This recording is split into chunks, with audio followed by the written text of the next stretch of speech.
আপনার কথা অনুযায়ী আমি যেভাবেই হোক 15 দিনের মধ্যে আপনার নাতনির মন জয় করতে পারলেই হবে, তাই না? সে অনুসারে বউ নিয়ে যেতে চাচ্ছি। যে কয়টা দিন সময় আছে সে কয়টা দিনই সে আমার সাথে থাকবে। এরপর আপনার কাছে পাঠিয়ে দিব। তারপর তার মতামত শুনে আপনি বিচার করবেন যা ইচ্ছে। ওকে? দাদাজান রেগে শুধায়। ফাজলামো করছো? ফাইজলামো তো আপনি করছেন। এখনও সে আমার বউ, আর আপনি একজনের সাথে বিবাহ বন্ধনে থাকা অবস্থাতেই অন্য কোথাও অন্য ছেলের সাথে বিয়ে দিতে চাইছেন। তা নিয়ে আবার আমারই সামনে আলোচনা করছেন। সাহস কত? একজনের বউ অন্যজনের সাথে বিয়ে দেওয়ার মতো নোংরামো দুনিয়াতে আর হয়? বলুন। আমি চাইলে বউ হরণের কেস দিয়ে আপনার নামে মামলা ঠুকতে পারি দাদাজান। দাদাজান পাল্টা রাগ নিয়ে মুহূর্তেই বললেন। এক থাপ্পড় দিব বেয়াদব ছেলে। স্বচ্ছ ঠোঁট বাঁকিয়ে হাসে, বলে, যেটাই দিন, এখন বউ নিয়ে যাওয়ার অনুমতি দিন। যদি না দেন তাহলে কিন্তু কিডন্যাপ করে নিয়ে যাব, নিরুদ্দেশ হয়ে যাব বছরখানেকের জন্য। যা যা অধিকার খাটানো যায় সব খাটাবো। তারপর 3 বাচ্চার বাপ হয়ে আপনার সামনে হাজির হব। এবার বলুন কোনটা পছন্দ আপনার, ভালো পথ নাকি বাঁকানো পথ? এরপর কয়েক মুহূর্ত দাদাজান চুপি থাকলেন। তারপর কি বুঝে শুনে অনেকটা সময় পর মুখ খুললেন। আমার নাতনির ওপর আমার বিশ্বাস আছে। কয়েকটা দিন তোমার সাথে থাকলেও তোমার উপর সে গলে যাবে না। সেহেতু অনুমতিটা দিচ্ছি নিয়ে যাওয়ার, কিন্তু শর্ত আছে। কি শর্ত? গম্ভীর স্বরে ভেসে আসে। ওর সাথে জোর জবরদস্তি করতে পারবে না, কোনো রকম অধিকার খাটাতে পারবে না। ও তোমার বউ, এটা সঠিক হলেও বউগত অধিকার প্রয়োগ করলে কিন্তু আমি তোমার পুরুষত্বকেই ভ্যানিশ করে দেব, মনে থাকবে? স্বচ্ছ হাসে, হেসে শুধায়। আপনি একটু বেশি ফার্স্ট দাদাজান। বউ নিয়ে যাচ্ছি বলেই যে বাসর সেরে ফেলবো এটা তো বলিনি। স্বচ্ছ অতটাও কন্ট্রোললেস না। জিভ টেনে ছিঁড়ে ফেলবো, অসভ্য ছেলে। যা ইচ্ছে ছিঁড়ে ফেলতে পারুন। আপাতত আপনার নাতনিকে বলুন আমার সাথে যেতে। শত হোক সে তো আপনারই নাতনি, আজ তো এক ঘাড়তেরা। কথাটুকু বলেই দুপা বাড়িয়ে সুহাকে ফোন দিল। দাদাজান ফোনে সুহাকে কি বলল তা শোনা গেল না ঠিক, তবে পরই সুহাকে গাড়িতে উঠে বসতে দেখা গেল একদম চুপচাপ হয়ে। পাশাপাশি স্বচ্ছ বসলো। গাড়ি চলল তার আপন গতিতে। সোহা অনেকটা সময় চুপ থাকার পর হঠাৎই স্বচ্ছর দিকে তাকালো, বলল, আবারও খেলছেন? আমি কি খেলার বস্তু স্বচ্ছ? আপনি আর দাদাজান আমায় নিয়ে খেলছেন, প্রতিযোগিতায় নেমেছেন। স্বচ্ছ তাকাই, খেলছে? সে তো সুহাসিনীকে নিয়ে খেলছে না, খেলাটায় নেমেছে এসে সুহাসিনীকে পাওয়ার জন্য। স্বচ্ছ দীর্ঘশ্বাস টেনে শান্ত স্বরে জানায়, উদ্দেশ্য যখন তুমি তখন সবকিছুতেই রাজি আমি, খেলায় জিততেও। সুহা হতাশ, জানায়, তাই বলে আমায় খেলনা বানাচ্ছেন, নিচে নামাচ্ছেন? তুমি খেলনা নও সুহাসিনী, তুমি তো বিচারক। দিন শেষে তোমার সিদ্ধান্তেই বিজয়ী ঘোষিত হবে। বিশ্বাস করো, আমি এক বিন্দু জোর করব না তোমায়, এক বিন্দু ছুব না। এইটুকু বিশ্বাস অন্তত রাখো আমার প্রতি। সোহা মৃদু হাসে, জানালার ধারে তাকিয়ে জানতে চাই, যদি বিজয়ী না হন কি করবেন? স্বচ্ছ হাসে, হেসে বলে, সর্বপ্রথম প্লেনের টিকিট কাটবো, দেশ ছেড়ে চলে যাব আবারও। যখন দেশে মাঝে মাঝে ফিরবো তখন তোমাকে অন্যের স্ত্রী রূপে দেখবো 2-1 পলক, আড়ালে আবডালে। কথাটুকু বলে দীর্ঘশ্বাস টানে সে। আসলে সুহাসিনীকে অন্য কারোর স্ত্রী রূপে দেখতে পারবে সে? রাগে টকবক করবে না শরীরের সমস্ত রক্তকণিকা? স্বচ্ছ ফের শান্ত স্বরে বলে, ভালোবেসে যদি আমায় চাও, আমিও তোমায় ভালোবেসে আজীবন আগলে রাখবো সুহাসিনী। এতটা ভালোবাসায় মুড়িয়ে রাখবো যে ফের কখনো অভিযোগ করতে পারবে না, ঘৃণা করতে পারবে না। সুহা হাসে, অবহেলা নিয়ে বলে, সেই আশা অপূর্ণই থাকবে। বর্তমানে আমি আপনাকে শুধু ঘৃণাই করি স্বচ্ছ। আর ঘৃণা করার কারণটা হলো আপনার ছন্নছাড়া বাউন্ডুলের স্বভাবটা। এসব খামখেয়ালিপনা করে জীবনে কখনো দুঃখ না করলেই হয়। ঘৃণাও ভালোবাসার রূপ। ভালোবাসার রূপ কিন্তু ভালোবাসা নয় স্বচ্ছ। যাকে ঘৃণা করা যায় তার প্রতি শুধু তিক্ততাই কাজ করে, যেমনটা আপনার প্রতি কাজ করে। স্বচ্ছ এই পর্যায়ে গাড়ির সিটে গায়ে এড়িয়ে দেয়, বুকে হাত গুজে ক্লান্ত চোখে তাকায় সুহার দিকে।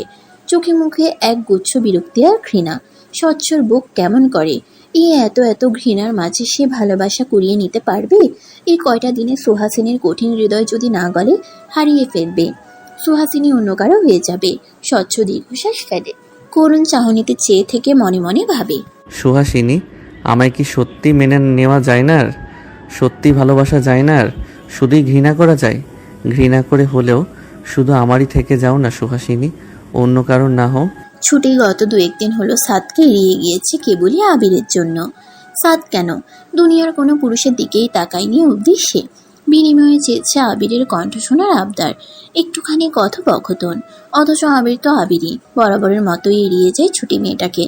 ছুটি যখন কল দিতে দিতে ক্লান্ত, ঠিক তখনই এক পরন্ত বিকেলে আবিরের কল এলো। জানালো, ছুটি 2 সপ্তাহ পর আবারও দেশ ছাড়ব। ছুটি নেই বেশি দিন।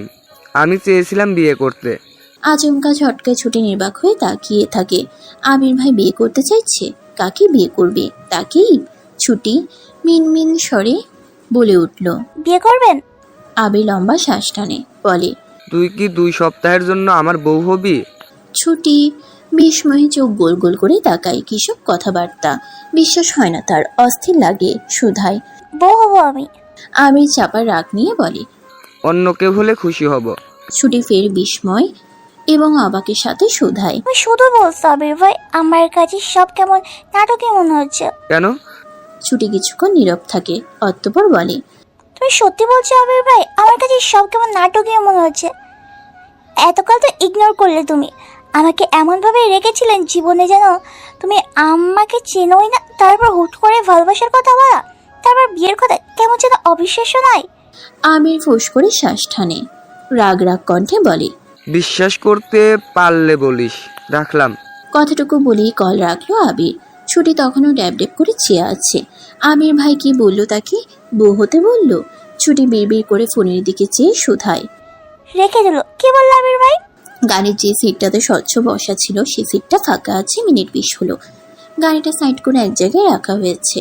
আর তারপরই স্বচ্ছ গাড়ি থেকে নেমেছে, কোথায় গিয়েছে কে জানে। সুহা বিরক্ত হয়। এপাশ ওপাশ চেয়ে গাড়ি থেকে যখন নেমে দাঁড়াবে, ঠিক তখনই দেখা মিলল স্বচ্ছর। খাবারের 3-3টা প্যাকেট হাতে। একটা প্যাকেট সামনে ড্রাইভারের হাতে তুলে দিয়ে খেতে বলে বাকি 2টো প্যাকেট নিয়ে স্বচ্ছ গাড়িতে উঠল। পানির বোতলে ঢাকনা খুলতে খুলতে তাকালো সুহার দিকে। পরপরই মুখে পানি ঢালে। গিলে নিয়ে কৌতুক স্বরে বলে ওঠে, ইস, আমার অপেক্ষা করতে করতে তো তোমার মুখটা চুপসে গিয়েছে একেবারে সুহাসিনী। এত বেশি চোখে হারাও আমায়? সুহা কেমন করে তাকায়, বিরক্ত স্বরে বলে ওঠে, ভূতে পেয়েছে আমায় যে আপনাকে চোখে হারাবো আমি? স্বচ্ছ ভ্রু উছিয়ে জিজ্ঞেস করে। হারাও না। সুহা তখন ফোঁস ফোঁস করতে করতে উত্তর করে, দরকার পড়লে হরর মুভির ভূতগুলোকে চোখে হারাবো স্বচ্ছ, তবু আপনাকে নয়। স্বচ্ছ দাঁত কেলিয়ে হাসে, মজা করে বলে, তাহলে তোমার জন্য ভূত হতেও রাজি আছি। ভূত হলে চোখে হারাবে তাহলে? আপনি একটা পাগল স্বচ্ছ। স্বচ্ছ খাবারের প্যাকেট খুলতে লাগে। সুহার দিকে এক পলক চেয়ে শুধায়, তুমি একটা আস্ত নেশা সুহাসিনী।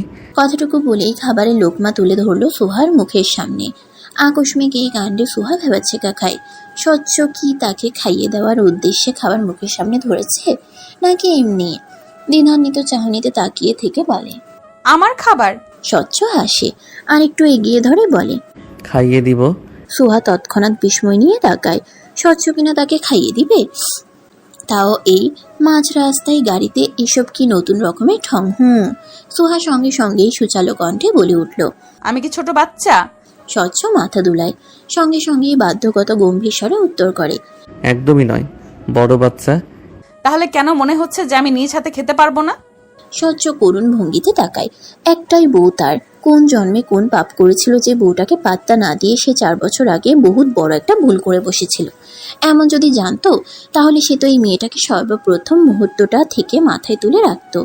কে জানতো যে 4 বছর পর এসে এই একটা মেয়েরই প্রেমে স্বচ্ছ এমন বেফাসভাবে ফেসে যাবে? কে জানতো? স্বচ্ছ ছোট শ্বাস ফেলে জানায়, খেতে পারবে না তা তো বলিনি। তবে স্বচ্ছ না পেরে বউকে খাইয়ে দিতে অজুহাত খুঁজল, কারণ এই মেয়ে জন্মগত ঘাটতেরা। দেখা গেল হাতের গ্রাসটুকু তো গিললই না, বরং স্বচ্ছর মুখে ছুঁড়ে মারবে। তাই তো অজুহাত স্বরূপ বলে উঠল। স্বচ্ছ মাথা নাড়ে, খাবার নেওয়া হাতটা এগিয়ে ধরে বলে ওঠে, তুমি আমায় জ্বরের সময় খাইয়ে দিয়েছিলে সুহাসিনী, আমি এখন খাইয়ে দিলে শোধবোধ হয়ে যাবে। শত হোক আমি কারো ঋণ রাখতে চাই না সুহাসিনী। তাই নাকি? হা করো। সুহা হা করে, মুখে নেই স্বচ্ছর হাতের খাবার ঠুকু। আর তখনই নিজের ঠোঁটজোড়ার স্পর্শ লাগে স্বচ্ছর হাতের আঙ্গুলে। স্বচ্ছ কেমন করে যেন চায়, তাকিয়ে থাকে। সুহার খাবার খাওয়াটাও মুহূর্তের জন্য অপরূপ মনে হলো তার। সঙ্গে সঙ্গে চোখ গেল সুহার ঠোঁটেও। এক কোণায় একটা ভাত লেগে আছে। স্বচ্ছ কিছুক্ষণ চেয়ে থেকে আঙ্গুল দিয়ে সে ভাতটা সরিয়ে নিয়ে বলল, তোমার ঠোঁট জোড়াও সুন্দর সুহাসিনী। এই প্রথম তোমার ঠোঁটের স্পর্শ পেলাম, তাও হাতের আঙ্গুলে। বড়ই দুঃখ। সুহা খাবার খেতে খেতেও রেগে তাকায়। ভরা মুখেই বলে, আপনার নামটা আসলেই অস্বচ্ছ। স্বচ্ছতার কানাকড়িও দেখতে পাচ্ছি না। স্বচ্ছ মুখ ফুলিয়ে অপর গ্রাসটা এগিয়ে দিয়ে বলে ওঠে, দোষ তো তোমার। ঠোঁট লাগিয়েছো কেন আমার আঙ্গুলে? আপনাকে খাইয়ে দিতে বলেছি আমি, লাগবে না খাইয়ে দেওয়া। ছোট দিব। আমার যখন মন চেয়ে তখন বউকে অবশ্যই খাইয়ে দিব। সোহা খাবার চিবোতে চিবোতে অন্য পাশ ফিরে বসলো। বিরক্ত কণ্ঠে শুধালো, বাচ্চাদের মতো বউ বউ করবে না স্বচ্ছ, বিচ্ছিরি শোনায়। স্বচ্ছ বউ বউ করে না, এবারে চুপ থাকে না। অতঃপর অনেকটা সময় পর সোহার ঠোঁটের কোণে খাবারের ঝোলে লেগে গেল। স্বচ্ছ তা দেখে হেসে বলল, তোমার ঠোঁটের কোণায় খাবার লেগে আছে। তো স্বচ্ছ এবারে ফিসফিস স্বরেই বলল, যদি ড্রাইভার মামা না থাকতো তাহলে তোমার ঠোঁটের খাবারগুলো আমার পেটে চালান করার ব্যবস্থা করতাম। সোহা ভ্রু বাঁকিয়ে তাকায়, তরাত করে বলে। সবকিছুতেই বেশি বকেন। স্বচ্ছ ততক্ষণে হাত বাড়িয়ে সুহার ঠোঁটের কোণে লেগে থাকা ঝোলটুকু আঙ্গুলে নিল। পর মুহূর্তে তার জিভে ছুঁয়ে মজা করে বলল। টেস্টি। সুহা গা জ্বালানো ভঙ্গিতে বলে। বক্সের খাবারগুলো টেস্টি না? স্বচ্ছ ঠোঁট পাকায়। ফের সোহাকে বিরক্ত আর জ্বালাতে বলে ওঠে, বাট তোমার ঠোঁটেরটা বেশি টেস্টি। সোহা হুঁশিয়ারি দিয়ে বলল, ফ্লার্ট করবেন না একদম, মেজাজ খারাপ এমনিতেই। স্বচ্ছ হাসে বলে, আচ্ছা, ফ্লার্ট করব না, প্রেম প্রেম কথা বলবো। এই পর্যায়ে সোহা এমনভাবে তাকালো যেন গিলে নিবে সে স্বচ্ছকে। স্বচ্ছ বুকে হাত রাখে কাতর গলায় বলে, ওভাবে তাকাতে নেই, বুক কেমন করে সুহাসিনী। স্বচ্ছদের গাড়িটা যখন ঢাকায় পৌঁছালো, অর্থাৎ বাসা থেকে ঘন্টাখানেক দূরত্ব ছিল, ঠিক তখনই আচমকা ঘটে গেল এক অবিশ্বাস্য ঘটনা। হুট করেই বাঁ পাশের রাস্তাটা থেকে ছুটে এলো অনিয়ন্ত্রিত এক ট্রাক। স্বচ্ছ যখন বাঁ পাশ ফিরে চাইলেও সর্বপ্রথম এই দৃশ্য দেখে অবাক হয়েছে। এক নজর তাকায় বাঁ পাশে বসে থাকা সুহার দিকে। স্বচ্ছর বুক কাঁপে। এক মুহূর্তেই সুহাকে এনে বসায় ডান পাশে। পর মুহূর্তেই ডান পাশে দরজাটা খুলে সুহাকে ধাক্কা দিয়ে ফেলে রাস্তার অমসৃণ জমিটায়। আকস্মিক ঘটনায় সুহা স্তব্ধ হয়ে যায়। সাইনেটের মধ্যে বিরাট রকমের আওয়াজ পেয়ে সামনে তাকাতেই চোখে পড়ল ট্রাকের সামনে থাকা কারটাকে। বিকৃত আকৃতি দেখাচ্ছে কারটাকে এখন। সুহার কলিজা থমকে যায়। দ্রুত পায়ে এগিয়ে গিয়ে গাড়ির এক কোণে স্বচ্ছকে দেখে। গাড়ির দরজাটা খোলা থাকাতে দ্রুত গিয়ে বসে সে। স্বচ্ছকে ভালো করে দেখার আগেই স্বচ্ছ হাত বাড়িয়ে সুহার মুখ ছুঁয়ে নরম হাতে হাত বুলিয়ে বলে, ঠিক আছে সুহাসিনী, ব্যথা পেয়েছো? লেগেছে কোথাও? এই সুহাসিনী, কথা বলো। সুহা তাকায়। আকস্মিক রাস্তায় পড়াটাতে হাত পায়ের কিছুটা ছিলে গেছে, তার ব্যথা পেয়েছে। কিন্তু পর মুহূর্তেই স্বচ্ছর দিকে তাকিয়ে সে চমকে যায়। কপালে কাজ ফুটে আছে ছেলেটার। মাথা থেকে গল গল করে রক্ত ঝরছে। মাথার চুলগুলো অবধি রক্তে ভিজে লেপ্টে আছে। সুহার রক্তে ফুবিয়ে আছে। এত এত রক্ত দেখেই তার গা গুলিয়ে উঠে শরীর নুয়ে আসে। তবুও মস্তিষ্কে ঘুরে স্বচ্ছর কিছু হবে না তো, ভালো থাকবে তো। সুহা হাত বাড়ায়, কাপা কাপা স্বরে বলে ওঠে, স্বচ্ছ, এই স্বচ্ছ, আপনার এত রক্ত? এত রক্ত কেন স্বচ্ছ? আপনার মাথা? সুহার পাগল পাগল লাগে। কিসব প্রশ্ন করছে বা প্রলাপ বকছে তা হয়তো সে নিজেও জানে না। স্বচ্ছ সুহার এলোমেলো প্রশ্ন শুনে আলতো হাসে। সুহার কপালের দিকে একটুখানি কেটে গিয়েছে। সে অংশটুকুতেই আঙ্গুল বুলিয়ে বলে, সরি ধাক্কা দেওয়ার জন্য। তোমার কপাল কেটে গেছে সুহাসিনী, ব্যথা করছে। সুহা এবার কান্না করে দেয়। চোখ গুলিয়ে পানি বের হয়ে আসে তার। হামলে পড়ে স্বচ্ছর দিকে। আটকে আসা স্বরে বলতে থাকে, আপনার আপনার রক্ত স্বচ্ছ, কতগুলো রক্ত স্বচ্ছ, আপনার কতগুলো রক্ত গড়িয়ে যাচ্ছে। কি করব আমি, কি করব বলুন না। আপনি তো মরে যাবেন স্বচ্ছ, রক্ত আটকাবো কি করে? প্লিজ প্লিজ স্বচ্ছ, সুস্থ থাকুন না, আগের মতো মজা করুন, চালান, সব মেনে নেব আমি, প্লিজ। স্বচ্ছ সুহার কথা শুনে হাসে। সুহা পাগলের মতো বকছে কেন? তার নিজের শরীরের ভরও ছাড়ছে স্বচ্ছ শরীরের উপর। হাত পা কাঁপছে মেয়েটার। স্বচ্ছ হয়তো বুঝতে পারছে নিজের যন্ত্রণা, হয়তো বুঝতে পারছে বেঁচে থাকার সম্ভাবনা ক্ষীণ। তবুও মজার স্বরে সুহাকে আশ্বাস দিতে বলে, বোকা মেয়ে, এত সহজে মরবো না আমি। তোমার ভালোবাসা পাওয়া বাকি তো আমার। সুহা তখনও নিজের মতো প্রলাপ বকছে বিড়বিড় করে। আপনার রক্তগুলো কি করে থামাবো স্বচ্ছ? আপনার সব রক্ত তো বের। স্বচ্ছ ফের কথা থামাতে বলে, ব্লাড ফোবিয়া আছে তোমার? কাঁপছো তুমি, কণ্ঠ কাঁপছে। সুহা টুকরে কেঁদে ওঠে। ততক্ষণে চোখে পড়ে সামনের সিটে বসে থাকা ড্রাইভারকেও। রক্তাক্ত দেহ, নড়চড় নেই। সোহা খামচে ধরে স্বচ্ছ রক্তাক্ত শার্টখানা। কেঁদে কেঁদে বলে ওঠে, স্বচ্ছ, আপনার কিচ্ছু হবে না, কথা দিন। কিছুই হবে না আপনার। শুনুন শুনুন, আমি আপনাকে ভালোবাসি স্বচ্ছ। দীর্ঘ 4 বছর ধরে ভালোবেসে আসছি স্বচ্ছ। স্বচ্ছ অল্প হাসি। যন্ত্রণায় চোখ বুঝে আসছে তার, মাথা চিরচির করছে। চোখ বুঝে আসছে নিমিষেই। তবুও প্রিয়সীর সামনে চোখ বুঝা যাবে না, নয়তো মেয়েটা কান্না করবে, ভেঙে পড়বে। ঠোঁট এলিয়ে বলে, তুমি হয়তো বিশ্বাস করবে না সুহাসিনী, কিন্তু তুমিও আমার প্রথম অনুভূতি। বিশ্বাস করে, এটা মিথ্যা নয়। মৃত্যুর মুখে দাঁড়িয়ে মিথ্যে বলবো না আমি সুহাসিনী। সোহা কাঁদতে কাঁদতেই জড়িয়ে ধরল স্বচ্ছকে। শরীরের ভর ছেড়ে দিল স্বচ্ছর উপর। কয়েক সেকেন্ড যেতেই অতিরিক্ত চিন্তা, অস্থিরতা আর ব্লাড ফোবিয়ার কারণে জ্ঞান হারালো সোহা। স্বচ্ছ মিনমিনে চোখে চেয়ে থাকে, জড়িয়ে থাকে সোহার শরীরটা। আশেপাশে মানুষ চোখে আসে, আওয়াজ ভেসে আসে কানে, আর স্বচ্ছর চোখ জোড়া বুঝে আসে ক্রমশ। তবুও স্বচ্ছ চোখ বুঝতে চায় না, যদি এটা শেষবার হয়, যদি আর চোখ খোলা না হয়, তার চাইতে তার সুহাসিনীকে একটু মন ভরে দেখেই নিক না হয়। সোহার কপালে চোট লেগেছে, সামান্যতম অংশ কেটে রক্তও বের হয়েছে, যার দরুন কপালে ব্যান্ডেজ। হাত পায়ের যে অংশগুলো ছিলে গেছে তাতে ওষুধ লাগানো। এই সামান্যতম আঘাত পেলেও সোহা এখনো হসপিটালের কেবিনে। ঘুমের মেডিসিন দেওয়া হয়েছে ওকে। সোহা এই হঠাৎ হওয়া অঘটনটা মেনে নিতে না পেরে এ নিয়ে 3 বার জ্ঞান হারিয়েছে। যতবার জ্ঞান ফিরেছে ততবারই তোতলানো কণ্ঠে কেবল স্বচ্ছর অনেকগুলো রক্ত বের হওয়ার ঘটনাটাই বলছিল। কান্না করছিল, পাগলামি করছিল। উপায় না পেয়ে নার্সরা ওকে কেবিনে নিয়ে ঘুমের ইনজেকশন পুশ করেছে। অপরদিকে স্বচ্ছর অবস্থা ক্রমশ জটিল ঠেকছে। গাড়ির ড্রাইভারের অবস্থা ক্রমশ জটিল। আমির সাদাফ খবর পেয়েই এসেছে এখানে। পথচারীরাই কল করে জানিয়েছেন। তারপর আবির আর সাদাফের থেকেই পরিবারের মানুষজন খোঁজ পেয়ে ছুটে এসেছেন। ডক্টর জানিয়েছেন স্বচ্ছর প্রচণ্ড রক্তক্ষরণ এবং মাথায় বেশ আঘাত পেয়েছে, যার দরুন রক্ত দিতে বলা হয়েছে। ভাগ্যবশত স্বচ্ছ রক্তের গ্রুপ আর আবিরের রক্তের গ্রুপ এক হওয়াতে ব্লাড দিতে আবিরই গেল। আবির থমকায়। এই প্রথম তার কষ্ট হচ্ছে স্বচ্ছর জন্য। আজীবন ছেলেটাকে দেখেছে ছন্ন ছাড়া এলোমেলো জীবন কাটাতে, পরিবার থেকে দূরে দূরে। হুট করিয়ে এই আকস্মিক অঘটনটা ঘটার কি খুব প্রয়োজন ছিল? খুব বেশি। সবাই তো ছেলেটা এক রমণীর প্রেমে উন্মাদ হয়েছিল, আশা রেখেছিল মেয়েটাকে সে পাবে। সৃষ্টিকর্তা মেয়েটাকে তো দিলই না, উল্টো জীবনটাই কেড়ে নেওয়ার পর্যায়ে এনেছে। আবিরের চোখ ভিজে আসতে চায়, তবুও কাঁদে না। ছেলেদের তো কাঁদতে নেই। বাইরে বেরিয়ে এসে স্বচ্ছর বাবাকে আশ্বস্ত করে বলল, আঙ্কেল চিন্তা করবেন না, আমাদের স্বচ্ছ ঠিক হয়ে যাবে আঙ্কেল। স্বচ্ছর বাবা শক্ত মানবের মতো দাঁড়িয়েছিলেন। আবিরের কথাটা শুনেই এমনভাবে তাকালেন যেন উনি এতটা সময় পর নিজের শক্ত খোলসটা ভাঙার সুযোগ পেলেন। আবিরকে জড়িয়ে কেঁদেই ফেললেন এক মুহূর্তে। ঠোঁট বাঁকিয়ে বলে উঠলেন, ডক্টরদের বলো না আব্বা স্বচ্ছটাকে যাতে ভালো করে দেয়। আমি আর ওকে কখনো বকবো না আব্বা। আমার আব্বাটাকে এনে দাও। এটাই ছেলে আমার আব্বা। ছোট থেকেই ছন্নছাড়া ছেলেটা, যখন যা চেয়েছে করেছে, যা চেয়েছে পেয়েছে। আমার ছেলেটার অনেক কষ্ট হচ্ছে আব্বা। আবির বাকখারা। কি সান্ত্বনা দিবে? যে মানুষটার বাসায় এতদিন থাকা সত্ত্বেও ছেলের উপর রাগ করে ছেলের বন্ধুদের সাথেও কথা বলেনি, সে মানুষটাই আজ ছেলের বন্ধুকে আব্বা সম্বোধন করছেন। বাচ্চাদের মতো জড়িয়ে ধরে কাঁদছেন। আবিরের চোখ ঝাপসা হয়ে আসে।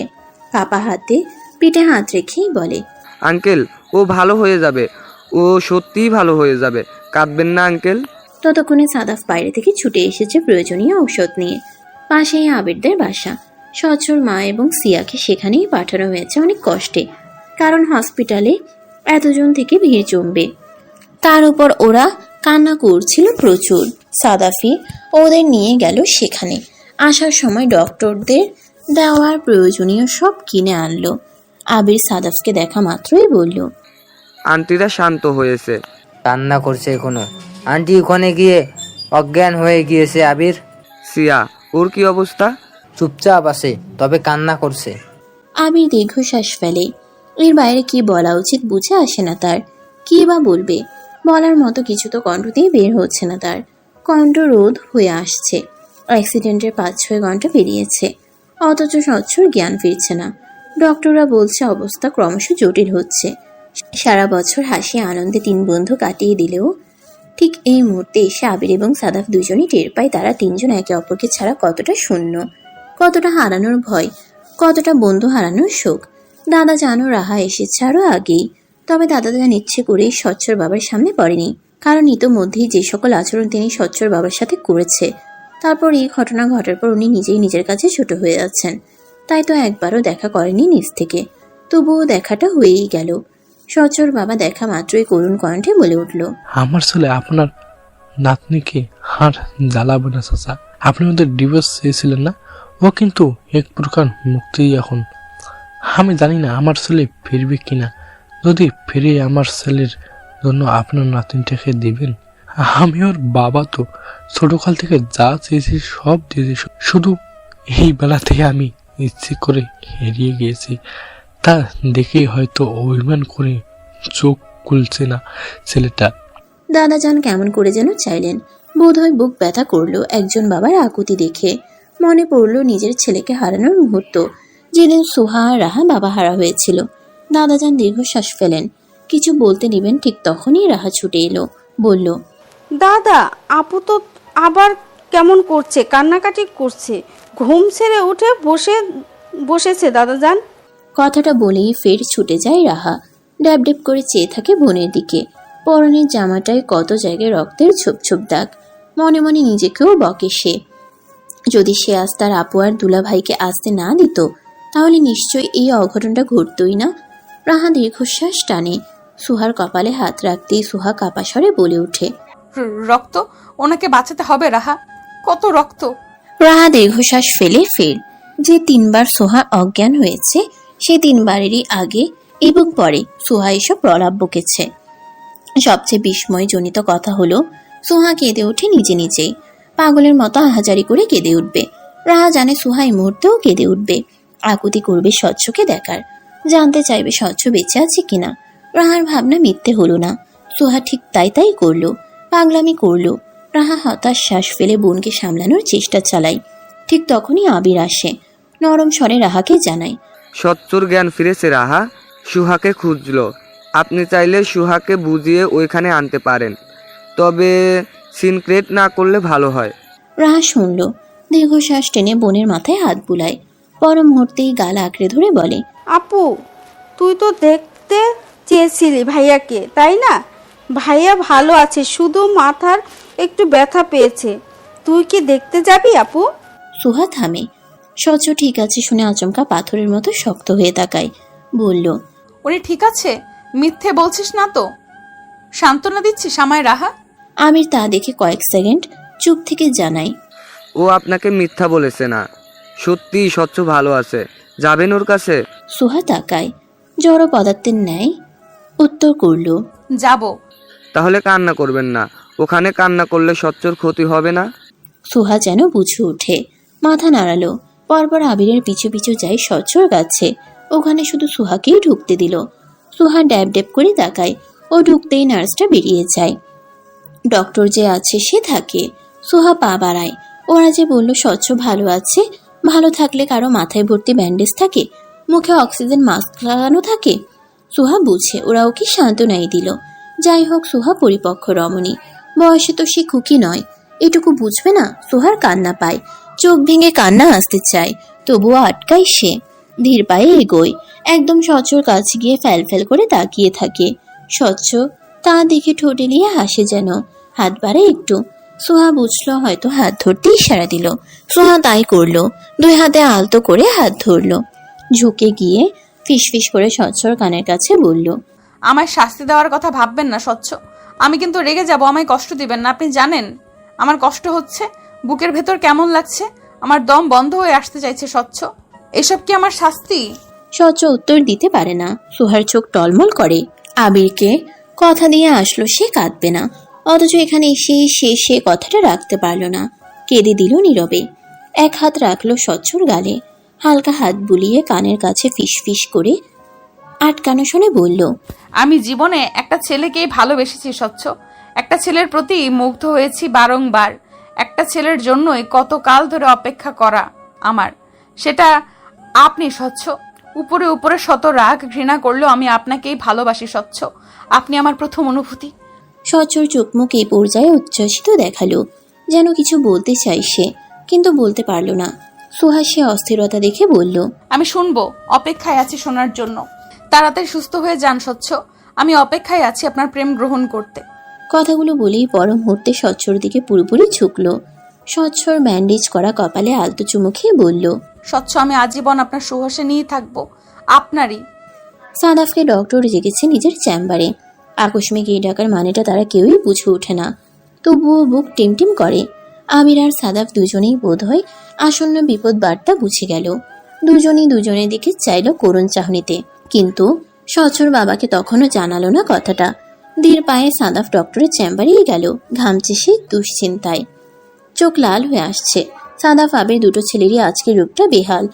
দেখে মনে হচ্ছে ওরা কোনো কালে গোছানো কোনো ছেলে ছিল। চুলগুলো উস্কো খুস্কো এলোমেলো ঠেকছে দুজনেরই, চোখ লাল চিন্তায়। ঘামে চুপসে আছে এক একজনের শার্ট, বোধহয় ঘামের গন্ধটাও ছড়াচ্ছে দুজনের শরীর থেকে। অথচ সময়টা কেবল 5-6 ঘন্টা। এই 5-6 ঘন্টাতেই তাদের কত কি পরিবর্তন। সাদাফকে ডেকে নিয়ে ডক্টর এটুকুই জানিয়েছে যে রিপোর্টে স্বচ্ছর ব্রেনের একটা ধমনীতে ড্যামেজ দেখিয়েছে, যার কারণে স্বচ্ছর জ্ঞান ফিরলেও সার্ভাইভ করাটা নিয়ে তারা নিশ্চিত করতে পারছেন না। ফলস্বরূপ ডক্টররা আলোচনা করেই সিদ্ধান্ত নিলেন একটা অপারেশন করার। তবে এই অপারেশনটা রিস্কি হতে পারে। স্বচ্ছ প্রাণ আর ফিরলই না অপারেশনটা করার পর, আবার হতে পারে স্বচ্ছ এরপর একদম সুস্থ জীবন যাপন করলো। এই দুই চিন্তায় ডক্টররা যখন কঠিন সিদ্ধান্তটি নিতে পারছিল না, তখনই সাদাফ এবং আবিরকে বিষয়টি জানালো। যেহেতু এসেছে পর্যন্ত এই দুটো ছেলেকে রোগীর জন্য দৌড়াদৌড়ি করতে দেখেছেন তারা, ভেবেই নিলেন এরা রোগীর ভাই হয়তো। কিন্তু যখন শুনল বন্ধু হয়, তখনই স্মিত হাসলেন ডক্টর মাহবুব। বললেন, তোমাদের বন্ধু বোধহয় খুব ভাগ্যবান যে তোমাদের মতন দুইজন বন্ধু পেয়েছে সে।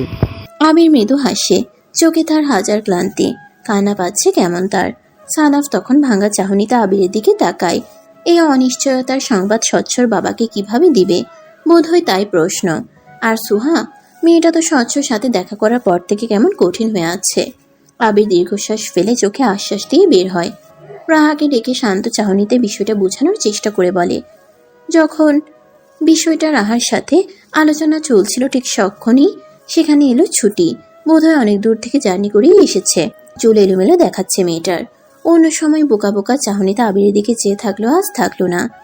এসেই আবির আর রাহাকে দাঁড়িয়ে কথা বলতে দেখে রাহাকে জিজ্ঞেস করলো, সোয়া কেমন আছে রায়া? আর দুলাভাই কেমন আছে এখন? রাহা ছোট ছোট চোখে তাকায়। ছুটির সাথে দেখতে পায় সুহাদের ফ্রেন্ড সাদকেও। রাহা কোনো রকমে অবস্থার কথা জানায় সুহা কোথায়। ছুটি সব শুনে পর মুহূর্তে আবিরের দিকে চোখ যায় তার। কেমন লালচে রক্তিম দেখাচ্ছে চোখ জোড়া, যেন কতটা বিষাদ। ছুটির কেন জানি না আবিরকে দেখেই মনে হলো এক বিধ্বস্ত আবিরে। এক ক্লান্ত আবির দাঁড়িয়ে আছে তার সামনে।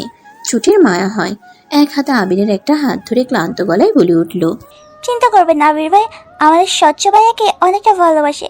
সে ভালোবাসা পূর্ণতা পেতে দুলাভাইয়ের কিছু হতেই পারে না, বুঝলেন? উনি দ্রুত সুস্থ হয়ে যাবে, আমাদের আবার আড্ডা জমবে, আবার আপনারা আমাদের শয়তানি বুদ্ধি ফলাতে পারে। চিন্তা করবেন না আবির ভাই, এভাবে ভঙ্গুর আবিরকে আমি কখনো দেখিনি আবির ভাই। আবির হাতটি নিল। বোধহয় সবার সামনে হাত ধরাটা সে পছন্দ করেনি। ছুটিও তাই আর সান্ত্বনা দিতে গেল না। তবে রাগ বশত হাত সরিয়ে নিয়েছে কিনা তার জন্য কৈফিয়ত স্বরূপ বলল, সাথে আমার বন্ধু একটু দূর তো, একা একা আসতে পারতাম না, তাই ওর সাথে চলে এসেছি। আমার কথাগুলো খারাপ লেগে থাকলে সরি, তবে আপনাকে সত্যি বিধ্বস্ত লাগছে আবির ভাই। আমি সে কারণে আপনাকে মনোবল দিতে চেয়েছিলাম, সরি। কথাগুলো একটানে বলেই সাদ সহ সুহার কাছে গেল ছুটি। অপরদিকে আবির তাকিয়ে রইল বোবা দৃষ্টিতে। ইস, ছুটি যদি বুঝতে পারতো তার মনের ভেতর কতটা অনিশ্চয়তা এখন খেলা করছে, কতটা চিন্তা। ছুটি যখন তার হাত ধরে এসব বলছিল তখন ইচ্ছে হচ্ছিল মেয়েটাকে একটানে জড়িয়ে নিয়ে বুকের ভেতর আগলে রাখুক কিছুটা সময়। তবুও যদি চিন্তা কমে, তবুও যদি শান্তি লাগে, অথচ তা তো সম্ভব নয়। তাই তো আবির ওভাবে হাত সরিয়ে নিল। আর মেয়েটা বোধহয় তার এই কাজে কষ্ট পেল শুধু শুধু। স্বচ্ছর অপারেশনের সিদ্ধান্তটা নেওয়ার জন্যই ওর বাবাকে সবটা জানানো হলো। উনি বুঝে উঠলেন না যেন কি করা উচিত। পর মুহূর্তেই ডক্টরের সাথে অনেকটা আলোচনা করেন, সিদ্ধান্ত নিলেন অপারেশনটা হবে, পরদিনই হবে। বিষয়টা সুহাকেও জানানো হলো। সুহা কেমন যেন থমকানো দৃষ্টিতে তাকায়। অপারেশনের পর যে স্বচ্ছর বেঁচে থাকার অনিশ্চয়তাটার কথা তা আবির আর সাদাফ সুহার থেকে লুকাতে চাইলেও লুকানো গেল না। সুহা নির্নিমেষ তাকিয়ে থাকে। ফ্যাস ফ্যাস স্বরে বলে। যদি উনি না ফেরেন আর কি করব আমি? উপস্থিত আবির, সাদাফা, রাহা তিনজনই নিশ্চুপ থাকলো, উত্তর দিতে পারল না।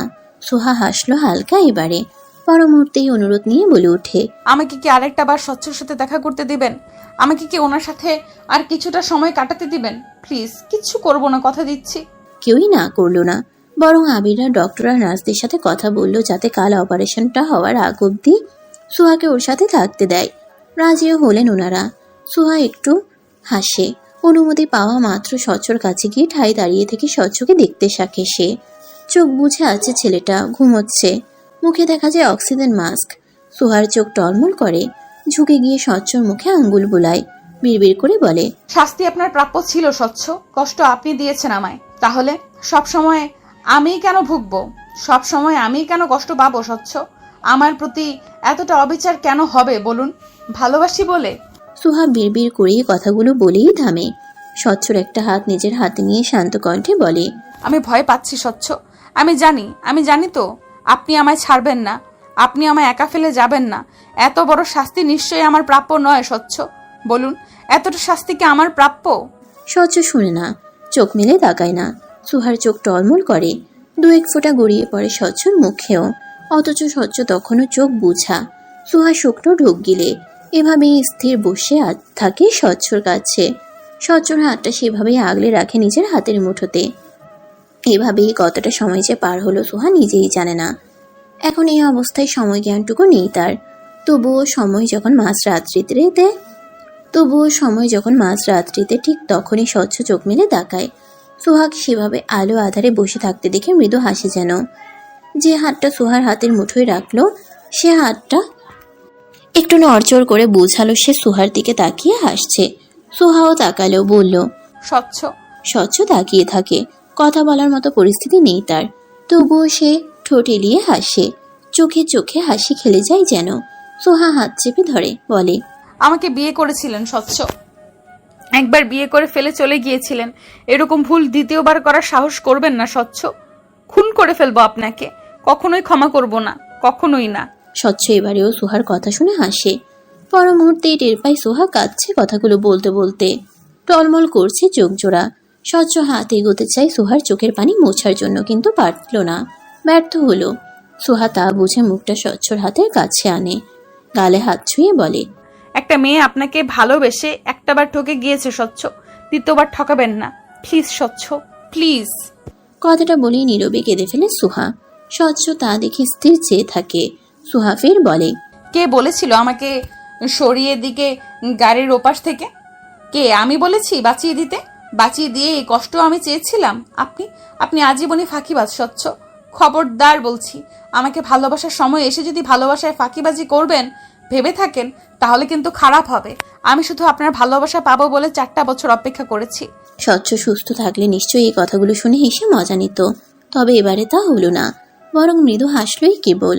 সুহা ঝুঁকে স্বচ্ছর মুখটা আগলে ধরে লজ্জা ভুলে চুমু দেয় স্বচ্ছর গালে, বলে, আমি আপনাকে এই নিয়ে 2 কি 3টে চুমু দিয়েছি স্বচ্ছ, আর আপনি কেবল সেদিন ছাদের চুমুর ঋণ শোধ করতে হলেও আপনাকে আমার সাথে সংসার করতে হবে স্বচ্ছ, নয়তো আমি অন্য কাউকে ধরে এনে চুমু খাবো।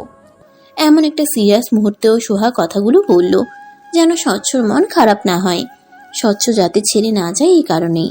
স্বচ্ছ এ পর্যায়ে একটু বেশি ঠোঁটে নিয়ে হাসে, চোখ দিয়ে বোঝাতে চায় যেন অন্য কাউকে চুমু খেলে সে সুহার ঠোঁটি কেটে রেখে দিবে।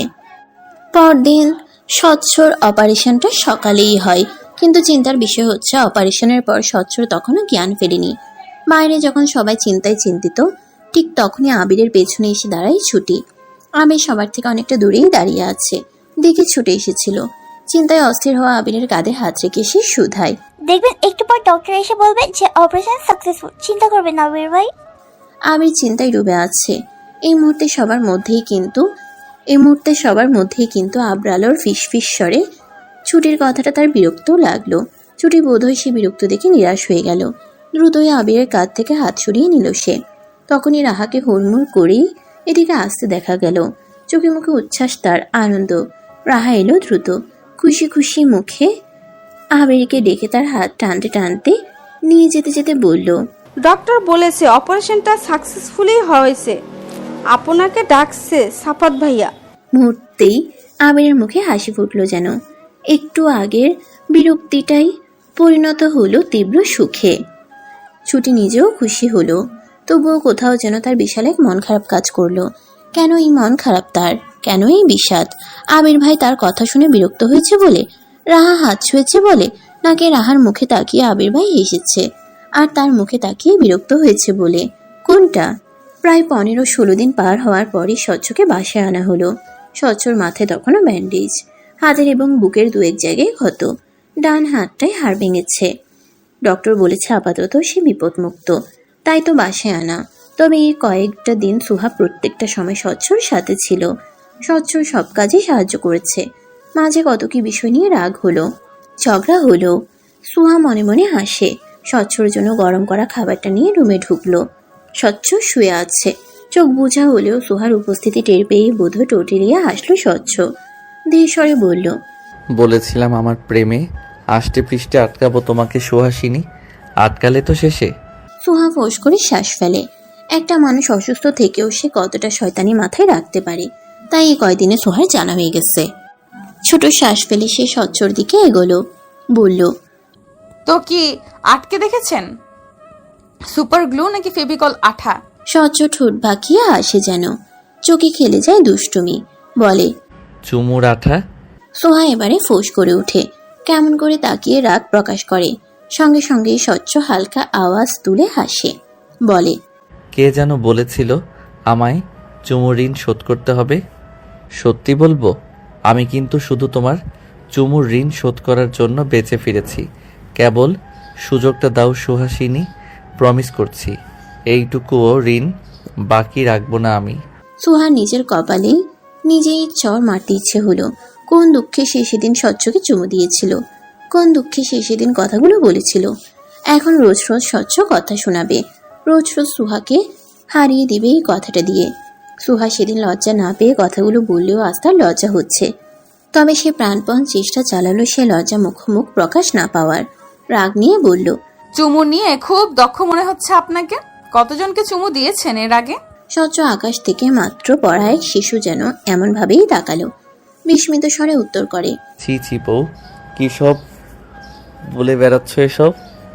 আজ পর্যন্ত কোনো মেয়েকে চুমু তো দূর, জড়িয়ে ধরিনি। বিশ্বাস করো সুহাসিনী। সুহা বাঁকা চোখে তাকায়, খাবারে চামচ দিয়ে স্বচ্ছর মুখে দিতে দিতে বলে ওঠে, দেখে তো মনে হয় না এতটা ভোলা ভালা ভদ্র ছেলে আপনি। স্বচ্ছ খাবার মুখে নেয়, রুচিয়ে বলে, তো কি মনে হয় 3 বাচ্চার বাপ আমি, নাকি 3 মেয়ের জামাই আমি? 3 মহিলার শ্বশুর লাগে। স্বচ্ছ ফের ফুসফুস স্বরে বলে ওঠে, শ্বশুর? ওটা তো তোমার ভিলেন দাদাজানকে লাগে সুহাসিনী। ডেঞ্জারাস মানুষ তুমি আর তোমার দাদাজান। সুহা চুপ থাকে একটু, স্বচ্ছকে খাইয়ে দিতে দিতে বলে ওঠে, দাদাজান ভালো মানুষ, উনি আমাদের ভালো চায় বলেই ওরকম করেছেন। তেমন ভালো চাওয়ার মানে কি যেখানে বর থেকে বউ দূরে থাকবে? অসুস্থ মন মানসিকতা তোমার দাদাজানের, খালি সুস্থ হতে দাও। তোমার দাদাজান থেকে তোমার দাদিকে যদি দূরে না আনি। সুহা এই পর্যায়ে বিরক্ত হয়ে যেন, একটা ছেলে অসুস্থ অবস্থায় এতটা বকবক কেন করবে? এখনো তো পুরোপুরি সুস্থ নয়। মাথায় চাপ পড়লে সুহা বিরক্ত স্বরেই বলে, দাদাজান আপনার মতো ছাগল প্রজাতির পুরুষ নয়, নিজের বউ নিজের আওতায় রাখতে জানে সে। স্বচ্ছ কেমন করে তাকায় এবারে, বউ সামলাতে অক্ষম সে, এমন অপবাদ দিল তাকে। এমন অপবাদ স্বচ্ছ সহ্য হবে? গা ডকবক করলো, বলল, আমি জানি না। সুহা উত্তর করলো, অবশ্যই জানেন না। স্বচ্ছ এবারে ভ্রু বাঁকিয়েই তাকায় সুহার দিকে, শোনায়, তাই নাকি? দেখাবো পারি কিনা। স্বচ্ছ সেভাবেই ভ্রু বাঁকিয়ে সুহার দিকে তাকিয়ে থাকলো কথাটা বলে।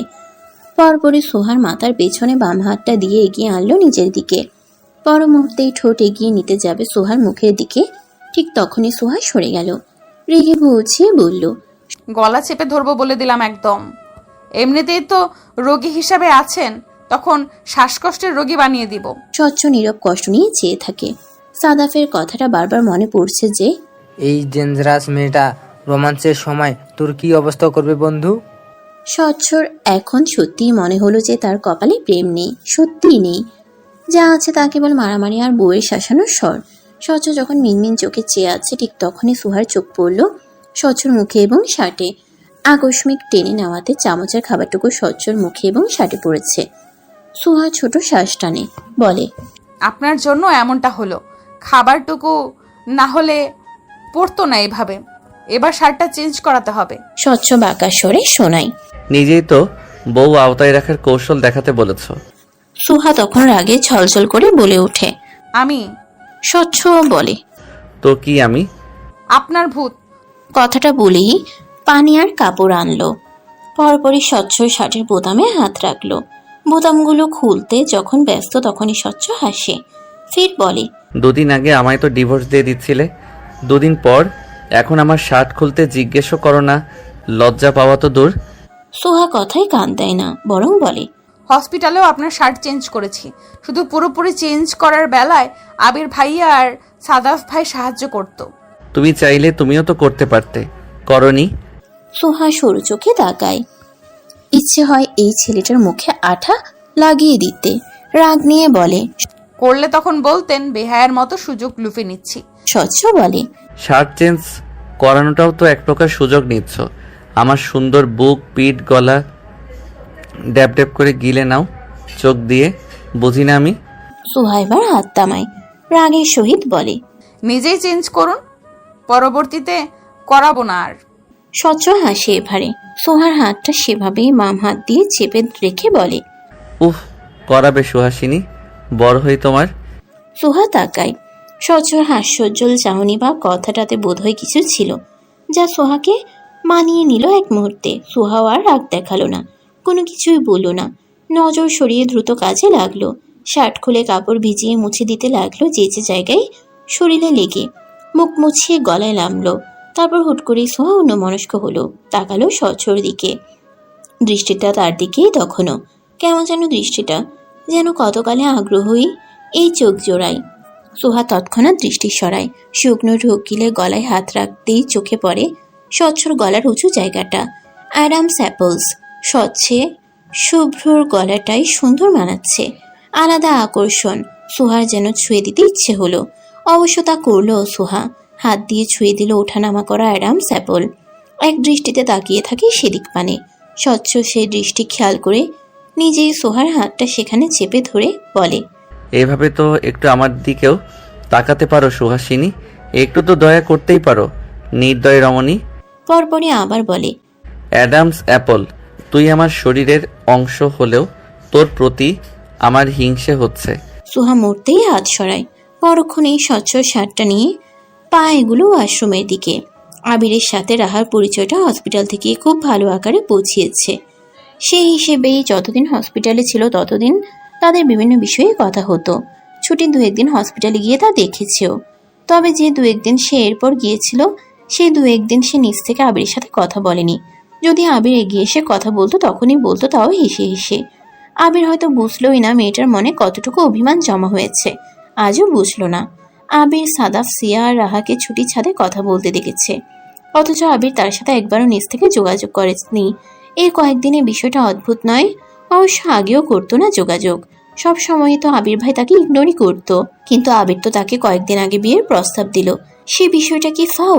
এরপর তো আর জিজ্ঞেসও করলো না। ছুটি বুঝে ওঠে না আবিরকে। যখন মান খারাপ করে বিছানার কোনায় বসে আছে, ঠিক তখনই বাসায় এলো। ছুটিকে দেখেই বলে উঠল, ছুটি আপু, তুমি কি আবির ভাইয়ার কাজিন হও? ছুটি তাকালো।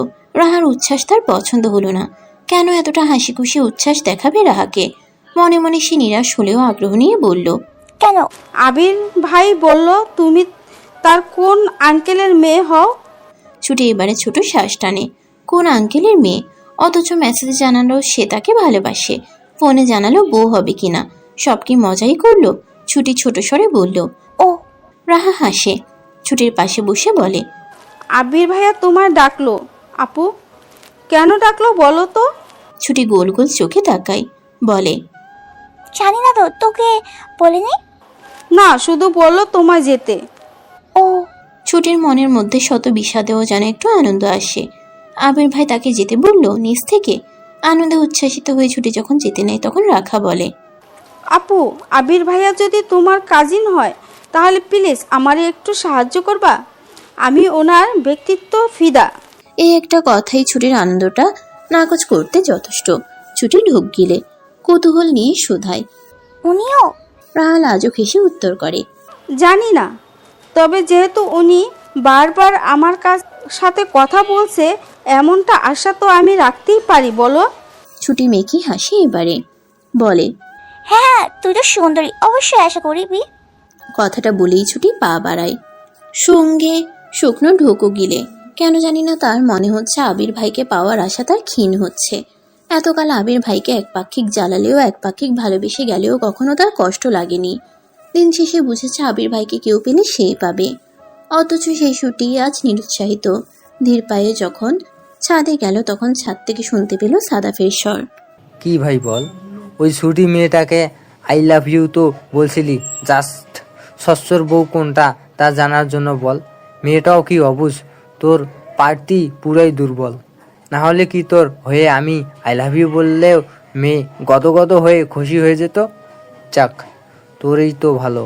মেয়েটার অনুভূতি ব্যবহার করার প্ল্যান আমার থাকলেও কাজে তো তোরই তো ভালো। মেয়েটার অনুভূতি ব্যবহার করার প্ল্যান আমার থাকলেও এ কাজে তোর তো লাগতো বল। মাঝখান দিয়ে ছচ্চর বউকে ও খুঁজে পেয়ে গেলাম, সব তো শেষ। এবার কি বলে দিব যে সেদিন ওই মেসেজটা আমি করেছিলাম জাস্ট অ্যাজ এ প্ল্যান হিসেবে, এজন্যই ডেকেছিলি? ছুটির পা স্থির তখনও। কথাগুলো কানে আসা মাত্রই সে নিচে ছুটে আসে, কান্না পাচ্ছে তার। অযথাই চোখ টলমল করছে। আবির ভাই তার সাথে তার অনুভূতিকে কেবল ব্যবহার করেছে, তাও সুহাকে খোঁজার জন্য। সবটাই প্ল্যানের অংশ। কোনো ভালোবাসা নেই? সত্যি তো, ভালোবাসা যদি থাকতোই তাহলে আবির নিশ্চয়ই তাকে এতকাল ইগনোর করতো না, এমনকি এখনই ইগনোর করতো না। সেদিন আবিরের চোখে মুখে বিরক্তও দেখতো না সে। ছুটি কেবল ভাবে, কি বোকা সে, কি বোকা, কিভাবে ব্যবহার করতে চাইলো তাকে। আর সেও কি, সত্যিই তো, যে ছেলে এতগুলো দিন তাকে ইগনোর করেছে সে ছেলে হুট করেই তাকে ভালোবেসে ফেলবে, এটা কেমন না? ছুটি নিজেকে বুঝায়, চোখের পানি মুছে নিজেকে বারংবার বুঝায়। অতঃপর প্রায় অনেকটা সময় পরে সে আবার ছাদে গেল। আবিরকে দেখেই বলে, আবির ভাই ডেকেছিলেন? আবির তাকালো, ঘড়িতে সময় দেখে বুঝালো ছুটিকে ডাকার প্রায় 40 মিনিট পার হয়েছে। বলে, দেখেছিলাম। 40 মিনিট ধরে কি করেছিলি বসে বসে? ছুটি অন্য সময় আবিরকে দেখে হেসে হেসে কথা বললেও আজ মন চাইল না। বলল, কিছু না, 2 সপ্তাহ তো পার হলো, আপনি কোনো দেশ চাইনি যে? আবির এবার ভ্রু বাঁকায়, বলে, খুশি হতি দেশ ছাড়লে? না। ছুটি কথাটা বলার পরপরই আবির প্রশ্ন ছুড়ে। উত্তর কি আমার? ছুটি যেন বুঝে ওঠে না, বলে, ছুটি বেড়েছে আর কয়েকদিন, সে হিসেবে সময় আছে আর কয়েকদিন। কাল চলে যাব আমি। সাফাদার নিধি, মাঝখান দিয়ে সচ্চর অবস্থা নিয়ে এত ব্যস্ত ছিলাম যে তোকে জিজ্ঞেস করা হয়নি। এখন বলছি, তুই কি বাকি কদিনের জন্য বিয়ে করবি আমায়? ছুটি হাসে। আবির জানেও না সে হাসিতে কতটা অবহেলা মিশে আছে। কেউ যদি বিয়ে করতেই চায় তাহলে বুঝি এভাবে প্রশ্ন ছুড়ে, এভাবে জিজ্ঞেস করে। তবুও অন্য সময় হলে হয়তো ছুটি রাজি হয়ে যেত। একদিন হোক বা 1 সেকেন্ড, ছুটি অবশ্যই আবিরকে চায়। তবে আজ সে রাজি না হয়ে বলল, হুট করে বিয়ে আপনার কোনো প্রয়োজন লাগবে কি এটা? হুট করে এই বাক্যটা পছন্দ হলো না আবিরের। বলে, এটা কেন মনে হলো তোর? এমনি। আবির তবুও শুধায়, এমনিতেই? শিওর? ছুটি বোকা হেসে বলে, বোকা হতে পারি, তা বলে কি আজে বাজে কথা বলবো আবির ভাই?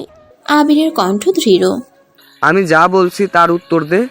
ছুটি এবারে চুপ থাকে, কিয়ৎক্ষণ পর বলে, আপু বলে যাকে আমরা ভালোবাসি তাকে আমাদের বিয়ে করা উচিত নয়, বরং সে আমাদের ভালোবাসে তাকে বিয়ে করা উচিত। আবির আরেকটু দৃঢ় স্বরে বলে, তো এটা দ্বারা কি বুঝাচ্ছিস? ছুটি হেসে বলে, মানে আমি তো আপনাকে ভালোবাসি। আর আমি বাসি না। হ্যাঁ, এটাই। আবিরের মেজাজ খারাপ লাগে, বলে, তো কি বিয়ে করবি না আমাকে? এটাই বললি, রিজেক্ট করেছিস আমার প্রপোজাল। ছুটি মুহূর্তেই মাথা নাড়িয়ে বলে উঠল, না না, আপনাকে রিজেক্ট করার কথা আমি ভাবতে পারি নাকি? তবে বিয়ের সময় তো চলে যাচ্ছে না আবির ভাই। আমার আব্বা মা আমার কখনো জোর করবে না বিয়ে নিয়ে। আমি অ্যাকচুয়ালি বিয়েটায় ভেবে চিন্তা করতে চাই। আবির মেনে নিল এবারে, তবে বলল, ঠিক আছে, কিন্তু অন্য কারোর হওয়ার চেষ্টা করবি না, ভুলেও না। তখন রাত, মৃদু ঠান্ডা হাওয়া বইছে বাইরে। বোধহয় কিছু সময় পর বৃষ্টি নামবে, যার কারণে আকাশে চাঁদটাও আজ অনুপস্থিত। সোহা ব্যালকনিতে বসে কিছুটা সময় চাঁদবিহীন সে আকাশে দেখল। পরপরই রুমে এলো। ভেবেছিল স্বচ্ছ ঘুমিয়ে পড়েছে, ঘুমিয়ে পড়লে তারই ভালো, নয়তো স্বচ্ছর জাগ্রত অবস্থায় ওরই সামনে এক বিছানায় ঘুমাতে গিয়ে আবারও স্বচ্ছর খোঁচা শুনতে হবে। কারণ ওদের বাসায় যখন স্বচ্ছ গিয়েছিল তখন সেই স্বচ্ছকে এক বিছানায় ঘুমাতে দেয়নি। সোহা হতাশ হয় এদিক দিয়ে, স্বচ্ছকে উদাস ভঙ্গিতে বসে থাকতে দেখে বলল, এমন বারণ মুখ করে বসে আছেন কেন? আপনি না অসুস্থ? ঘুমাননি কেন এখনো? যেই বউ অসুস্থ স্বামীকে বসিয়ে রেখে বেলকনিতে গিয়ে চাঁদ দেখায় মরিয়া হয়, সেই বউ জেগে থাকার কারণ জানার অধিকার রাখে না। আকস্মিক এই উত্তর পেয়ে সুহার কপালে ভাঁজ পড়ে। ভ্রু বাঁকিয়ে তাকায় সে, বলে, কেউ বউ অধিকার রাখে তাহলে? কোন বউ অধিকার রাখে তাহলে? বউই বা কয়টা? বিয়ে বা কয়টা করেছেন আপনি?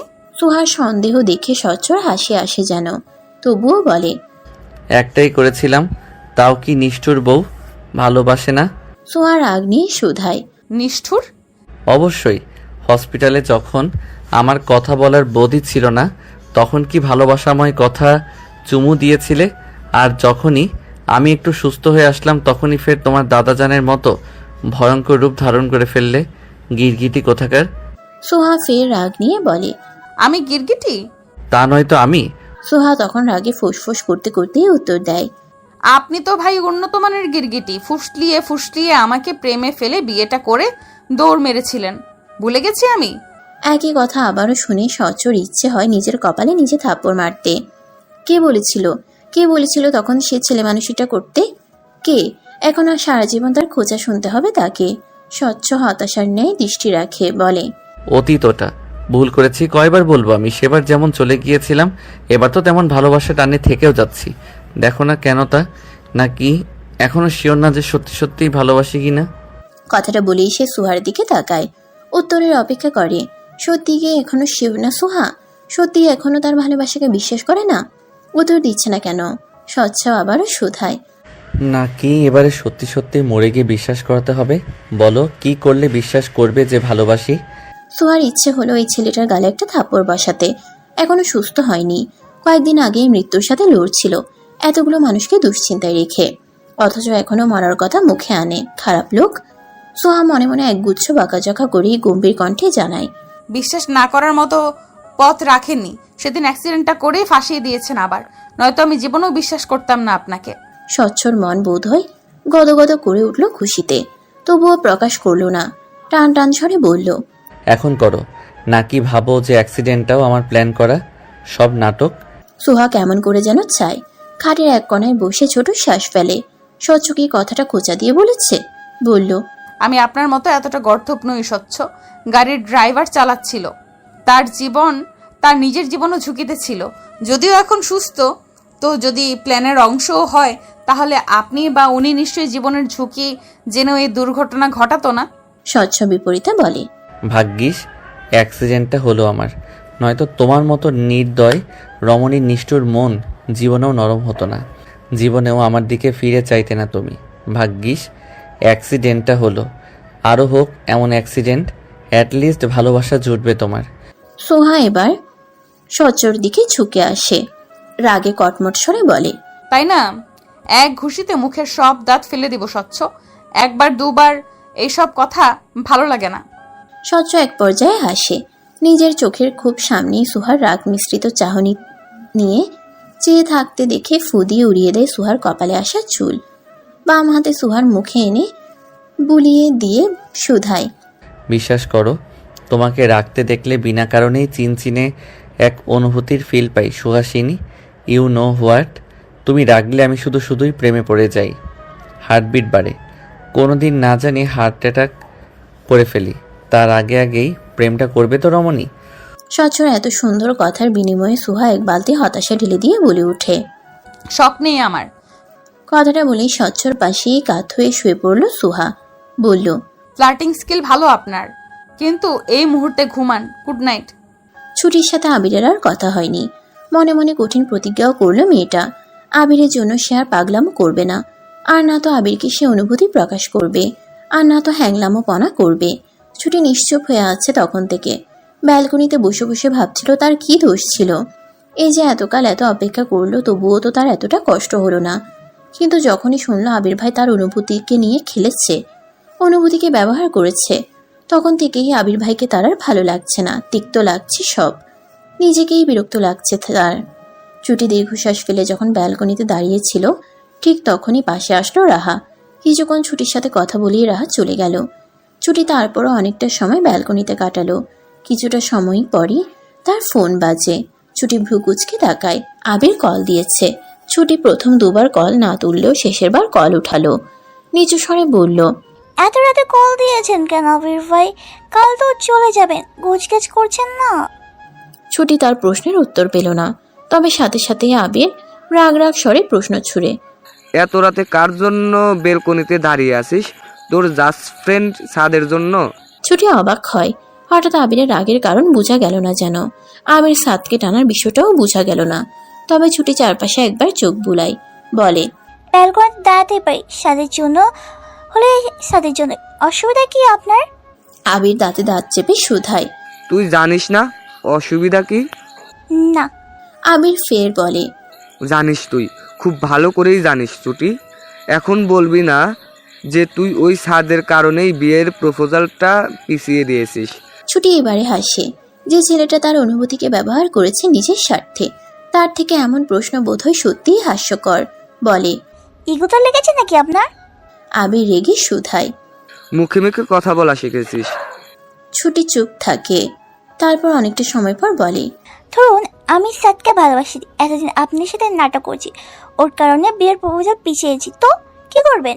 আবির এই পর্যায়ে উত্তর দেয়, এত বছর কেউ নাটক করতে পারে না, সে ছোট থেকে দেখে আসছি আমি তোকে। বোকা ইমোশনাল ছুটি ছিলি তুই, ড্যাব ড্যাব করে তাকিয়ে থাকতি। ছুটি হাসে। নিজের দুর্বলতার কথা শুনে নিজের প্রতি বিরক্ত হয়।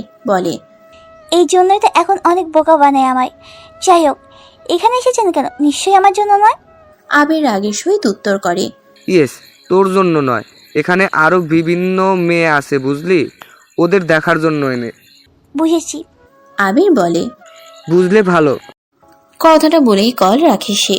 রাস্তায় দাঁড়িয়ে আছে সে, দৃষ্টি ছুটিদের ব্যালকনিটায়, যেখানে ছুটির ছায়া স্পষ্ট। আবির ছুটিকে খুব ভালোভাবে চেনে, খুব ভালোভাবে জানে, যার দরুন ছায়াটা দেখে বুঝেও নেয় এটা ছুটি। কিন্তু বিরক্তির বিষয় হলো, আবির যখন এখানে এসে দাঁড়ালো, ঠিক তখনই এখানে দাঁড়িয়ে থাকতে দেখা গেল আরো একজনকে। ছেলেটা সাদ। দৃষ্টি ছুটিদের ব্যালকনিতেই, আর ব্যালকনিতে তখন ছুটিই দাঁড়ানো, যা আবিরকে রাগিয়ে দিতে যথেষ্ট। আবির দুজনের দিকেই পরপর কয়েকবার চাওয়াচাওয়ি করে সাদের কলার টেনে ধরে। কাহিনী সুবিধার ঠেকে না তার। পর মুহূর্তেই কল লাগে ছুটিকে। অতঃপর সাদের সামনেই ছুটির সাথে কথা বলে। বেচারা সাদ এর আগেও একবার মার খেয়েছে, আক্কেল হয়ে গেছে তার, তাই কল রাখার সাথে সাথেই বলে উঠল, কসম ভাই, আমি ছুটির জন্য দাঁড়িয়ে নেই।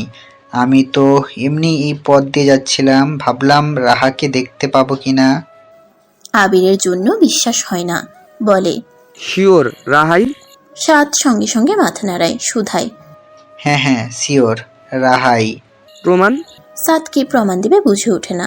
তবে অনেকটা সময় পরে ফোনে কথা বলার বিষয়টা মাথায় এলো তার, কারণ সরাসরি তো সে কখনোই রাহাকে বলেনি নিজের দুর্বলতার কথা। সাদ শুকনো ঢোক গিলে ফোন নিয়ে কল দিতে গিয়ে বুঝতে পারে যে তার ব্যালেন্স নেই। সাদ নিরস চাহনিতে তাকায় আবিরের দিকে। আবির তা দেখে বলে, কি হয়েছে? সাদ বোকা বোকা স্বরে বলে, ব্যালেন্স নেই। আপনার ফোনটা দিবেন ভাই। আবিরও নির্দ্বিধায় ফোনটা দিল। সাদও এগিয়ে নিয়ে রাহা নাম্বারে কল দিল। রিসিপ্ট হতেই চুপ থাকে সে। ও পাশ থেকে রাহা কর্কশ্বরে বলে, এটা নিশ্চয়ই আপনি প্রতিদিন রাতে কল করে চুপ করে থাকেন যে সেই, তাই তো? পান কি এসব করে? সাদ কণ্ঠটা লাউড স্পিকারে দিয়েই শোনালো। পর মুহূর্তেই কল রেখে দিতে গিয়েও বলে, আপনাকে দেখতে এসেছিলাম, রাস্তায় দাঁড়িয়ে আছি, বেলকনিতে আসবেন একটু? কথাটা বলেই সাদ কল রাখে। আবিরকে বলে, দেখলেন তো ভাই, এটা ছুটির কণ্ঠ না। বিশ্বাস হলো তো? তাও বিশ্বাস না হলে ব্যালকনিতে তাকান, রাহা হয়তো আসবে কৌতূহল থেকে। কথাটা বলার একটু পর ব্যালকনিতে আরো একটা ছায়ামূর্তি দেখা গেল, যা রাহার। ব্যালকনিতে এসেই চারপাশে চোখ বুলিয়ে কিছু খুঁজছিল যেন সে। ছুটি তা পরখ করেই বলে উঠল, কি হলো? কি করছিস তুই? রাহা খুঁজতে খুঁজতেই বলে, যে কয়েকদিন পর পর অচেনা নাম্বার থেকে কল করে চুপ করে বসে থাকেন, ভালোবাসার কথা বলে সেই লোকটা। ছুটি হাসে এবারে, বলে, ভালো তো। তো কে সে বেচারা? রাহা ফোন এগিয়ে ধরলো, নাম্বারটা দেখিয়ে বলে। জানি না তো, এই নাম্বার থেকে কল এলো আজ। ছুটি প্রথমে খেয়ালই করলো না, পর মুহূর্তেই নাম্বারটা খেয়াল করে চোখ গোল গোল করে তাকায়। এই নাম্বারটাই, এটা তো আবির ভাইয়ের নাম্বার, তার মুখস্থ আছে। ছুটি তবুও নাম্বারটা মিলালো মনোযোগ দিয়ে, দ্বিধান্বিত স্বরে বলে, এটাই শিওর? এটাই নাম্বার? হ্যাঁ, একটু আগেই তো কল দিল। সে নাকি আমায় দেখতে রাস্তায় দাঁড়িয়ে আছে আপু। রাহা যেন এবারে দুয়ে দুয়ে চার মিলাতে পারলো। আবির তাহলে এই কারণেই এদিকে এসেছে, এই কারণেই। আবির ভাই তো তাকে ভালোবাসে না, ওটা তো একটা খেলা খেললো কেবল। যদি রাহাকে ভালোবাসেও ক্ষতি কি? ছুটি দীর্ঘশ্বাস ফেলে, চোখ টলমল করে তার। এই প্রথম তার মনে হলো তার জীবনের কোনো ভ্যালিউ নেই, কোনো অর্থ নেই। সে এক গুরুত্বহীন মানুষ এই পৃথিবীতে, যাকে কেউ কখনো ভালোবাসেনি, যার ভালোবাসার গুরুত্ব কেউ কখনো দেয়নি। সকালের আলো ফুটেছে, স্বচ্ছর ঘুম ভেঙেছে বহু আগেই। এতটা সময় ধরে সে এক দৃষ্টিতে মনোযোগ দিয়ে দেখে যাচ্ছে তারই সুহাসিনীকে। ঘুমন্ত মুখটা বড্ড মায়াবী লাগে যেন, বড্ড আকৃষ্ট হয় সে। স্বচ্ছ বাম হাত বুলিয়ে সুহার মুখে আঙ্গুল চালায়, পর মুহূর্তে হতাশ শ্বাস ফেলে। বড্ড আদর আদর লাগছে মুখটা। একটা চুমু খেলে কি অপরাধ হবে তার? ঘুমন্ত অবস্থায় তারই তো বউ। স্বচ্ছ নিজেকে সামলালো, কিন্তু পর মুহূর্তেই চোখ যায় সুহার গলায়। ফর্সা গলাটায় কিছু চুল এলোমেলো হয়ে আছে। স্বচ্ছ হাত বাড়ায় এবারে, সুহার চুলগুলো গলা থেকে সরিয়ে দিতেই দৃশ্যমান হলো ফর্সা গলাটা। তর্জনী আঙ্গুল ছুঁয়ে গলায় আঙ্গুল বুলালো সে, যা স্থির হয় গলার তিলটায়। সুহা ঘুমন্ত অবস্থাতেই পুরুষালী হাতের মৃদু স্পর্শে কেঁপে ওঠে। ঘুম ছেড়ে কেমন করে স্বচ্ছর দিকে চাওয়ার আগে স্বচ্ছ ঝুঁকে গেল। শুকনো ঢোক গিলে বার কয়েক, পরপরে নিজের ঠোঁট জোড়া নিঃশব্দে সুহার গলায় ছোঁয়ায়। সদ্য ঘুম ভাঙা সুহা পুরুষালী পুরো ওষ্ঠের স্পর্শ বুঝতেই শিহরিত হয়। শেষের এক অনুভূতি হয় শরীরময়। হৃদয় স্পন্দনও বেড়ে এলো এই একটা ছোঁয়াতেই। সোহা বুঝে উঠতেই মুহূর্তেই লাফ মেরে দূরে সরে। চোখ জোড়া তখনও ঘুমো ঘুমো। কিয়ৎক্ষণ চুপ থেকে থম মেরে থাকি সে, পর মুহূর্তেই গলায় হাত রাখে, বলে উঠে ঝাঁঝালো স্বরে, কিসব করছেন? খুব ছুঁই ছুঁই স্বভাব না আপনার? যেই মেয়ে দেখলেন সেই ছোঁয়াছুঁই করছেন এখন, সুযোগ নিচ্ছেন স্বচ্ছ। স্বল্প হাসি ঠোঁট বাঁকিয়ে বলে, চুমুর শোধবোধ করছিলাম, তবু যদি আমার ছোঁয়া পেয়ে তোমার মনে হয় যে সুযোগ নিচ্ছি, ওকে ফাইন, পরবর্তীতে সুযোগই নিব। আকাশ মেঘলা, ঘোলাটময় পরিবেশ, আশপাশ জুড়ে ছে শীতল বাতাস। নাসার অন্ধ্রে অনুভূত হয় মৃত্তিকাময় সুভাষ। বোধহয় ধরণী তার উদাস মনের পরিচয় দিল মেঘলা আবহাওয়াতে। ছুটি সে মেঘলা আবহাওয়ায় গানা ভাসিয়ে ভার্সিটিতে গেল, অথচ সেখানে গিয়ে তার মন উদাস উদাস লাগলো। কেবল আজকের দিনটা পার হলেই তার আবির ভাই চলে যাবে অন্য দেশে, আর চাইলেও তার সাথে ছুটির দেখা হবে না। কতটা দূরের পথ, অন্য একটা দেশ। ছুটির মন খারাপ হয়। উদাস মনে দুটো ক্লাস করে যেই না বাসে ফিরতে নিবে, সে মাত্রই পৃথিবীতে নামলো ঝুম বৃষ্টির বিচরণ। ছুটির সাথে ছাতাও আনেনি। আচমকা এমন ঝুম বৃষ্টি যে হবে তা বোধহয় আশাতেও রাখেনি সে, তাই তো ছাতা আনেনি। কিন্তু তবুও আজ বৃষ্টিতে ভিজতে খারাপ লাগছে না তার। বৃষ্টির পানি যখন শরীর ছাপিয়ে ভিজিয়ে দিল, পুরোটা শরীর তখনই প্রথম ছুটি কেঁদে দিল। ভাবলো, এত অবসন্নতা, এত দুঃখ, এত কষ্ট কার জন্য? কার জন্য এত উদাসীনতা? মানুষটাই তো তার নয়, তাকে ব্যবহার করলো কি নিখুঁতভাবে। তার অনুভূতির সুযোগ নিল। কথাগুলো মাথায় ঘুরতেই ছুটির রাগ হয়, চোখ লাল হয়ে ওঠে, আর নোনতা পানিগুলো বয়ে যায় বৃষ্টির পানির সঙ্গে। ছুটি দীর্ঘশ্বাস টেনে অনেকটা সময় বৃষ্টিতে ভিজে, পর মুহূর্তেই রিক্সা নিয়ে উঠে পড়ে বাসে যাওয়ার উদ্দেশ্যে। কিন্তু যে মাত্রই সে বিল্ডিং এর সামনে রিক্সা নিয়ে নামলো, সে মাত্রই দেখা গেল রাস্তার ধারে একটা গাড়ি, আর গাড়িটা থেকে ছাতা নিয়ে নেমে আসতে দেখা গেল আবিরকে। ড্রেস আপ নর্মাল, উপরে ব্লেজার, সুন্দর দেখাচ্ছে আবিরকে। ছুটে অন্য সময় হলে ড্যাব ড্যাব করে তাকিয়ে থাকতো, কিন্তু আজ ভ্রু কুচকায়। আবিরকে এগিয়ে আসতে দেখে ভাড়াটা মিটিয়েই চলে যাওয়ার সিদ্ধান্ত নিতে চায়, কিন্তু চলে যাওয়ার আগেই আবির সামনে এলো, ঘড়ি দেখিয়ে বলল, দীর্ঘ 2 ঘন্টা যাবৎ এখানে অপেক্ষা করছি। কোথায় ছিল এই বৃষ্টিতে রুহু? আর এইভাবে ভিজে এসেছিস বা কেন আঙ্কেলের? ভালো দেখাচ্ছে এভাবে তোকে। কথাটা বলার সাথে সাথেই ছুটি নিজের দিকে তাকায়। এতক্ষণে বুঝে উঠতে পারে যে তার জামা শরীরের সাথে ভিজে লিপটে আছে। দেখতে নিশ্চয়ই বিশ্রী দেখাচ্ছে এই দৃশ্য।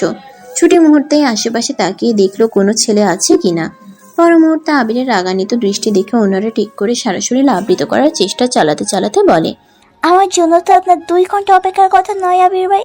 যদিও 2 ঘন্টার অপেক্ষার কারণটা আমি জানি, অনেক দিনের জন্য চলে